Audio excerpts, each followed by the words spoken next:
जन्म ही उधर का। जन्म ही उधर। पूरे डॉक्टर को मैं दिखा के हार गई। क्या दिखाया डॉक्टर को, क्या दिखाया? ये पाँव मेरा जो है ना, हाँ। पूरा मांस अंदर से जैसे मुझे लगता फील होता था कि जैसे मुझे कोई खा रहा है मांस। ऐसे मांस खा रहा है कोई? मांस खा के पाँव पतला हो रहा है, हाँ। हड्डी निकल रही है। हाँ। अभी भी है निकल रही। लेकिन इतने दिन से मेरा डॉक्टरों को दिखा के मैं रोती थी, बारी बारी सामान रखती। कौन से डॉक्टरों को दिखा के? भारत में जो अंग्रेजी डॉक्टर हैं, हाँ जी। वो जो विलायती पढ़ाई पढ़ के आए हैं, डिब्रूगढ़ मेडिकल में बड़े जो बड़े- अंग्रेज बने फिरते हैं, अंग्रेजी बोलते हैं। अच्छा हाँ, उन्होंने क्या किया? मैं इतनी चिल्लाती थी। हाँ, क्या कह रहे हैं सरदार जी?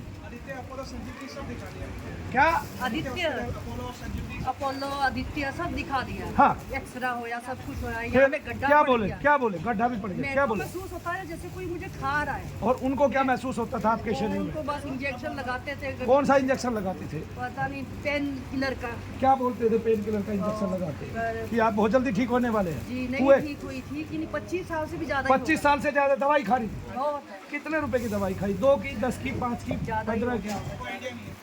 मतलब ये लाखों में है या 2, 10, 4, 5 रुपए है? उस दिन एक हवन करवाया भी, हाँ। उसके बाद दर्द का पता ही नहीं निकाला। उसके बाद एक हवन कराया, दर्द का पता ही नहीं कहा। यज्ञ भगवान कभी से इस सनातन रीति में ऋषि कल्पों ने, यानी कि ऋषियों ने, सनातन भूमि की धरा के पावन ऋषियों ने उन जो भगवत भक्ति प्राप्त थे और भगवत प्राप्ति कर चुके थे, उन्होंने ऋषियों ने एक पत्ती निकाली और वो पत्ती थी यज्ञ की। यज्ञ के माध्यम से अग्निदेव स्वयं स्वाहा कर रहे। इनका ये दर्द इस अग्नि में चला गया, यज्ञदेव ने छीन लिया और यज्ञ ने अच्छी चिकित्सा की।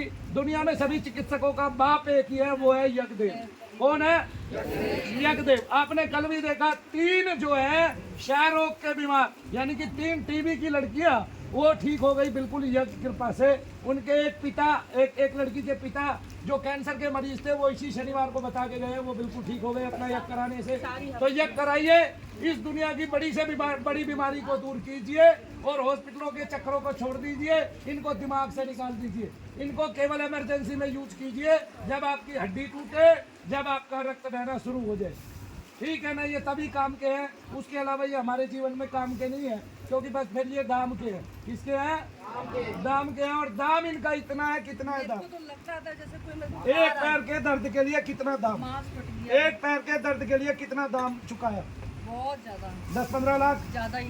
ज्यादा ही। 25 साल से एक पैर के दर्द के लिए, और जो गड्ढा पड़ गया था 15 लाख रुपए चुकाए। क्या पैर का दर्द ठीक हुआ? पर उस दिन से ठीक हुआ, पहले ठीक नहीं हुआ। पहले कभी ठीक नहीं हुआ। 25 साल से जिस दिन पहला यज्ञ किया उसी दिन ठीक हो गया। तालियां बजा दो। बोलिए शनिदेव महाराज की। अब समझ में आ गया, ताली बजाने से उत्साह यजन हुआ। हमारी जो अंधश्रद्धा है, यानी कि अंधी श्रद्धा है भगवान के प्रति, वो पूर्ण हुई और उस श्रद्धा ने एक चमत्कार किया कि ये माता, ये बहन ठीक हुई। इसलिए अंधा विश्वास केवल अपने ईश्वर में करो। इस संसार के किसी भी चिकित्सक पर अंधा विश्वास मत करना, केवल यज्ञ चिकित्सा पर करना। ठीक है, वो चिकित्सक आपका घर बिकवा देगा, ये घर बिकवाएगा नहीं, घर बनवाएगा। यज्ञ घर बनवाता है। हमारे ऋषियों की परंपरा है, ये आपको ऐश्वर्य देता है, आपके वंश की वृद्धि करता है, आपके सभी रोगों का क्षय करता है, आपके पितरों को शांति प्रदान करता है और आपके घर में वंश की गति करता है। भगवान राम इसी से उत्पन्न हुए, द्रौपदी दुष्ट दुमन इससे उत्पन्न हुए और भगवान राम के बाकी के भाई तीनों इसी से उत्पन्न हुए। और पता नहीं यज्ञ से क्या क्या उत्पन्न हुआ है।